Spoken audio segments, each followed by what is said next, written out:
This video is sponsored by Huel. I'm invisible, bro.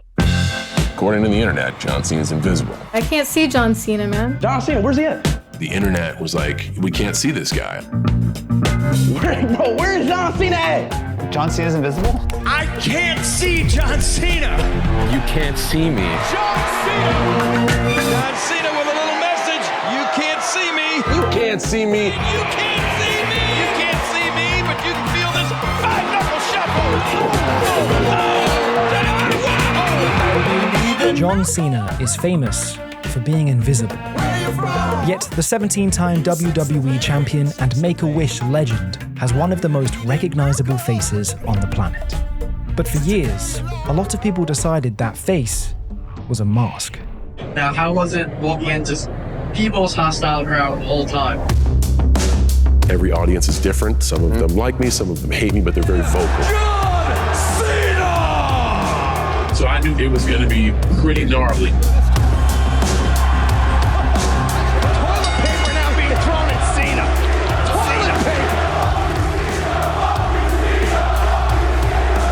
I thought I was going to get my ass kicked. On this night in 2006, the crowd weren't just booing John Cena. What do you make of like some of the WWE fans that they felt like they bullied you and things like that? They were booing what he stood for. For an older viewer, if you like what you saw in 1999, when you turn in 2005 and 6, it is not the same thing. And it's easy to pin it on me. The really devoted hardcore fans wanting to come to boo John Cena. There's a large group of critical influence that wants me to change who I am. But this wasn't the first time he felt like the outsider. I hear that you were bullied as a kid, and I don't believe it. Ready? As a string bean kid, I dressed a little different as a kid. Rap music was becoming extremely popular. The Beastie Boys and Run DMC, NWA. I was from an area of the world that didn't care about that. But I did. West Newbury, Massachusetts. Yeah. I was wearing MC Hammer pants and mustard rayon polka dot outfits and the airbrushed overalls with my name on it and the hats to the side. And for that, in an area of the world that wasn't so immersed, I got my ass kicked every single day. I used to get picked on all the time. All the kids used to make fun of me. Literally, I got put through the ringer every day. Man, did I get reamed, because nobody else dressed like that. And the core of the abuse was just, hey, dress like all of us. And I think at a young age, instead of folding, I doubled down and went even more ridiculous to get even more of my ass kicked. You know, I didn't change my style for anybody. So as a way to defend myself, I asked my father for a home gym, began working out Christmas Day, and here we are 32 years later, and I haven't stopped. The path was filled with luck and opportunity, but also hard work. I graduated from college. I received my bachelor's degree in exercise physiology. Had no idea what I was going to do with my life. Moved out west to spite my old man, who told me I wouldn't make it out there for more than 2 weeks. Came out here to try to apply my degree and really failed. Took the California Highway Patrol exam, failed. So I was going to be a cop, failed. Every avenue of fitness, failed, closed door. But I failed to the point of like, man, I'm like living in my car. I lived in the back of a 91 Lincoln Continental for a while. I couldn't land a job. I ended up bouncing at a bar, and then I ended up working at Gold's Gym. Found a home at Gold's Gym Venice. I worked open to close there, which was 4 a.m. to midnight. I showered there. I lived in my car. I was like the mayor of the place. I did everything from work the front desk to sell protein bars and bottles of water to maintain equipment. And here's the thing, like often you hear stories of hard times. I'm very fortunate for my story because it was my choice to have hard times. My father always said, you're my son, I love you, you're always welcome back home. I would have a roof over my head, I would be able to regroup. I chose to stay out. I was happy, I was genuinely happy. In a lucky conversation with a good friend of mine, he brought up wrestling. He said, you know what, I'm training to be a wrestler. Is that something you'd be interested in? I've always loved wrestling. My dad loved wrestling. He really, instead of having a catch with my father, we would all sit down as a family and watch wrestling. So this was a way for me to at least try it. And when I saw a ring, like a real ring that I could get in and fool around, literally I knew this was what I was gonna do. Sometimes you can start to feel invisible. That's when I reach for Huel, complete nutrition that gets me back in the game. Huel isn't a magic potion. It's vitamins, minerals, protein, fiber, and carbs. Everything my body needs in a meal. It's my go-to when I don't have time to eat after the gym. Because let's face it, sometimes life gets in the way of your health. But some water, a scoop of Huel Black Edition powder, and 60 seconds is all it takes to prioritize your nutrition. And it's just $2.65 a meal. I'm not chasing a wrestling physique, but I'm still someone who pays very close attention to ingredients lists. I'm allergic to everything. But Huel is vegan, gluten-free, and packed with stuff my body thanks me for. To get some of this of your own, head to huel.com/Dodford15 and use code Dodford15 with a minimum order of $75. Yeah, what's your name? My name's John. Don't have any wrestling experience. I'm a big fan. Former football player. Just too small to keep on playing football. I've always loved wrestling. I finally got a chance to come down to a school, so I want to try it out, see what it's all about. All right. The toughest thing for anyone in entertainment is to somehow find a way to captivate an audience. You have to create a personality for yourself and invest in that personality and hope people get it. And my character was a prototype. A prototype of the perfect man. Half man, half machine, and 100% rotten. It was so bad, but I was invested in it, and it was enough to catch the eye of a scout. John Cena is a star in the making in every way, shape, and form. To send me to Kentucky, so I got to be an understudy of one of their prominent performers. Now is the perfect time for the perfect man, the prototype. I don't plan on impressing Ric Flair. I plan on impressing Vince McMahon. Who among you wants to become a superstar? Who among you is the next legend? Every era is defined by a main feature star. You had San Martino, Hogan, The Rock, Stone Cold. You need that guy that transcends the business to go into the mainstream.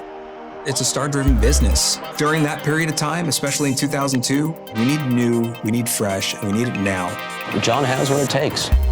It's hard to look at somebody and say, you are going to make it. He's one of the couple guys that I can look at in the eye and say that to. You are 100% fatality. Not much to critique about that. And then I made it to WWE, and the first thing they said was drop the prototype and be a good guy. Who in the hell are you? I'm John Cena. I debuted as John Cena, the most stale, unentertaining character you can imagine, and was just about to be fired after a year and a half of me trying to connect with the audience. And on what was supposed to be one of my last tours, in the back of the bus, people were freestyling. And I remember I just went back and joined in. And in the front of the bus, the creative department, a few people were like, hey, how did you remember all that? One being the daughter of Vince McMahon, Stephanie McMahon. She asked if I wanted to play that persona on TV. And I was about to be fired. So as a last chance, I said, sure. John had finally discovered his character. John Cena! The Doctor of Thuganomics! I got my ass kicked for as a teenager was the catalyst to me connecting with a global WWE audience.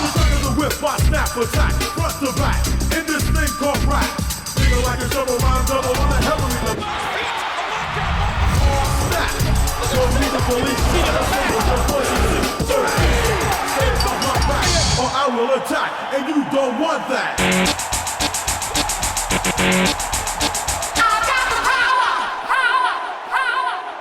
The WWE has a tremendous talent, and it's not just physical talent. I believe their performers just have a knack to know audience. Their improvisational skills are second to none. They possess so much more than just physical gifts. And Vince McMahon agreed with this philosophy, opened a studio, and figured if he could make WWE superstars also movie stars, it would be broader reach. Sir? The Marine was a wonderful experience, and it's one I'll never forget because you can't have a journey without the first step, and the first step is always the boldest. They say timing is everything, and I was not ready for the opportunity I was given. My mind was elsewhere. At the age and the time of my life, I wanted to be in the ring. I just wanted to go back to the ring. And I looked around and I always figured if I'm gonna do action, why am I doing it here? Why don't I do it in front of 15,000 people? I have a hostage. It's my wife.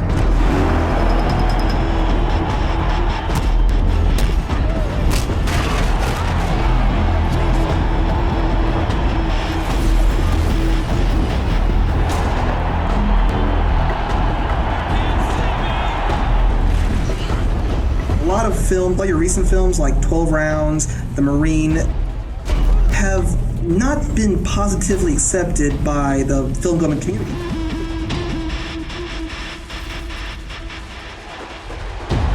You have to understand this is like 2004 to 2009. These are the prime years of when things were catching fire, and the place I really wanted to be was on that canvas, man. Because that was where I felt most comfortable. Sauce it. There you go, sauce it, baby. Shake. This is why I wrestle in jean shorts, by the way. Yellow. Hey, Mark Wahlberg, shut your bitch up. Mark Wahlberg?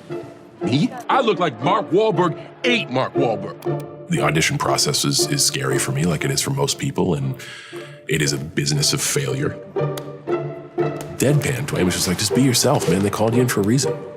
Just be who you are. Bring a sweater, okay? Okay, Dad. And I was. I will fuck you, all right? I will enter you. You're gonna enter me? Sure. Current U.S. wrestling champ has performed in front of cameras for more than a decade, but this time, let's just say he's showing off his comedic side in Judd Apatow's new movie, Trainwreck. Have you been in other movies, by the way? A bunch of action stuff. This is the first time I've been able to kind of let loose and have some fun. You're laughing at me for, man? Why the fuck are you in your underwear? Tighty whities? Really? Now that's just racist.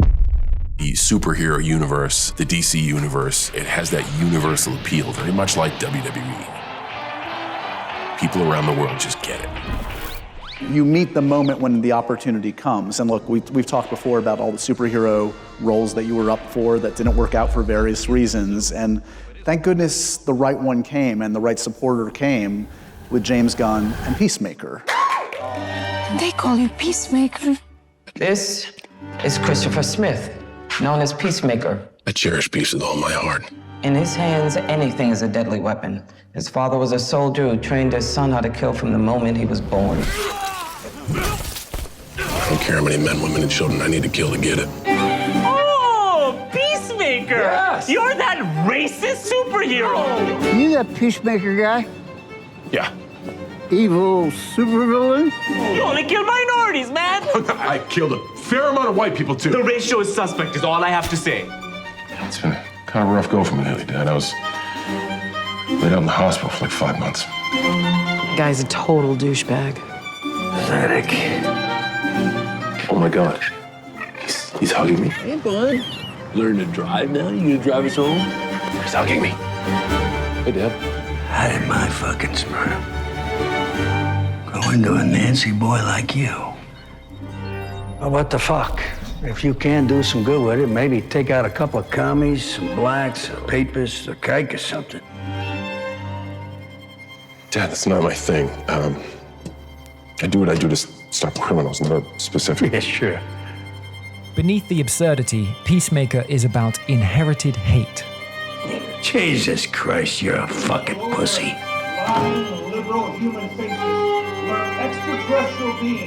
And today, that hate is viral, contagious, profitable, and engineered for the algorithm.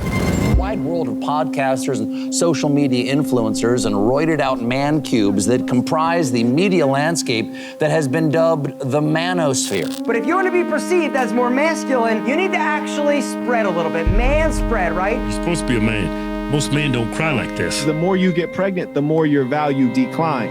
Gender equality, blah, blah.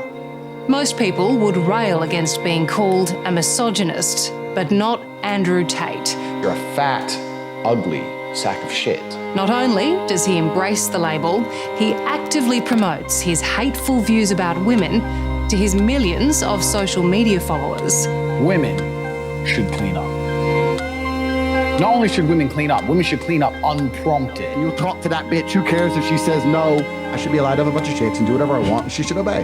Hard as it is to fathom, Tate is in the business of monetizing misogyny, and it's made him rich beyond belief. Boom in her face, you grip her up by the neck.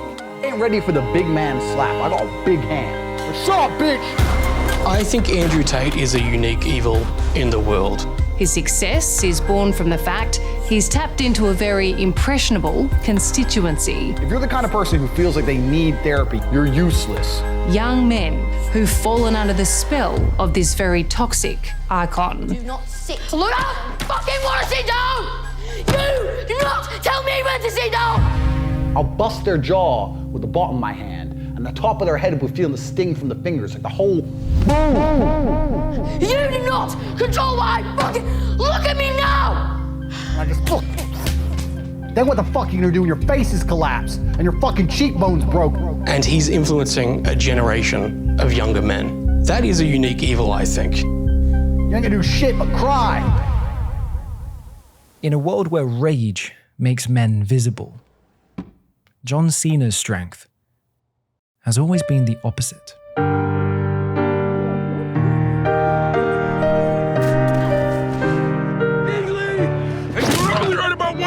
I'm a piece of shit! I'm a piece of shit for listening to you for all those years! I'm a piece of shit for not killing you in your sleep! Oh, fuck. Why are you crying? I'm not crying. Do you have an origin story? Don't be a faggot, get in there,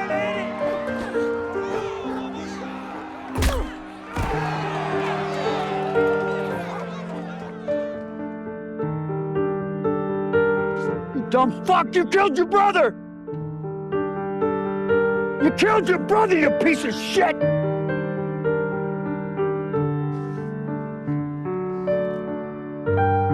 I can see right through you. And I think you're a loser. Hey, you okay in there? Because Peacemaker has masculinity issues. Listen, I know when we first met, I said I thought you were a total piece of shit, but I don't think that anymore. No.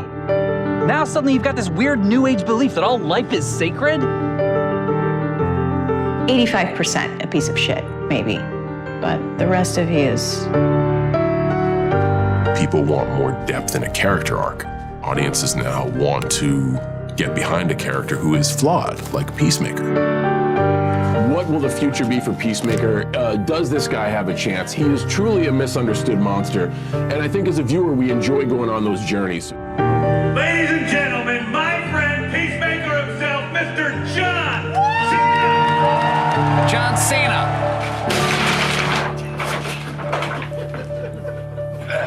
It seems like Mr. Cena here, like you live and breathe this. Did this dipshit really show up in full cosplay mode? This is a guy that did half of his press tour in the Peacemaker costume. Do you just kind of always happen to have that hanging in your closet, ready to go? Why are you in your costume? Costume. This is a uniform. This is Comic-Con. This is what we're supposed to do, right? You are such an advocate for children, but you've said that you don't want kids of your own. I don't think I'm personally ready, nor will I ever be, to invest the time it needs to be a great parent.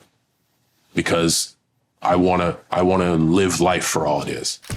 I've made a pact to myself that I can truly affect lives with what I do, as you saw with Jaden and with Make-A-Wish. You are the #1 Make-A-Wish grantor of all time. 650 wishes granted from the Make-A-Wish Foundation. 650 wishes. 1, 2, 3. You can't see me. It's no secret that Make-A-Wish is a very, very important part of John Cena's life's work. What's going on? What's going on? Ladies and gentlemen, this is KJ, and the champ is here! As hard as the franchise of WWE works in front of the cameras, he works twice as hard behind the cameras. That child doesn't have to think about being sick or what medications they're going to take. Oh, what a scene right there.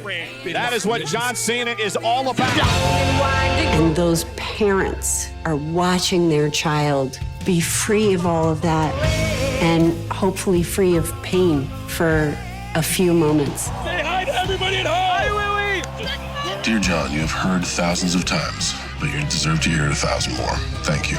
So just thank you for making such a difference and providing so much hope. The joy it brings not only to the children, to the families. I like that one the best.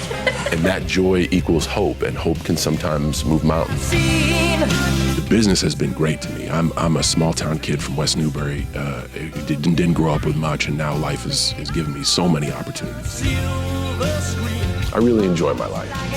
I have been riding a lightning bolt for quite some time now, and I've been given opportunities to do and see things that, man, I didn't even dream of. I think he's driven by, maybe even subconsciously, the joy of entertaining people. Oh my gosh, it's really John Cena. We talked about me essentially taking the role of the Marine for granted. That's exactly what I did. I wanted to be somewhere else. My philosophy has changed probably since 2012, where everything that's put in front of me, everything that I'm blessed or grateful enough to receive, I always appreciate it. And I try to do the best I can. So perception is reality, right? If you always see me dodging explosions and beating people up, you get an idea of like, oh, that's who he is. That's not me. I'm 48, I love to read, I play piano in my spare time. I'm a human being, of course. If we've all felt beat up, we've all felt low self-esteem, we've all felt those moments of weakness. Perception is your reality, so whatever your lens of me is, that I can't tell you how to feel. Through my experience alone, escapism helps to build those branches of support and ability to be vulnerable. With the right support system, you can turn trauma into triumph. I've been honest enough to lean into my failures. Through hardship, through loss, through failure, through embarrassment. When you're the problem, you gotta lean into it and you gotta solve it. Words of advice, just remember you're worthy of love. Like, you are here, you made it, you got great qualities that brought you here today. Just try to lean into those and lean into the love around you. You got it. How are we doing out there? We working all right? I know what you're rifle through this. In solving some pretty difficult problems, you really got to look at yourself. And for me, the stripping it down to the core was when I'm able to look at that guy and be like, I'm enough. Everywhere you're gonna look, even though you can't see me, y'all gonna see me, you know what I'm saying?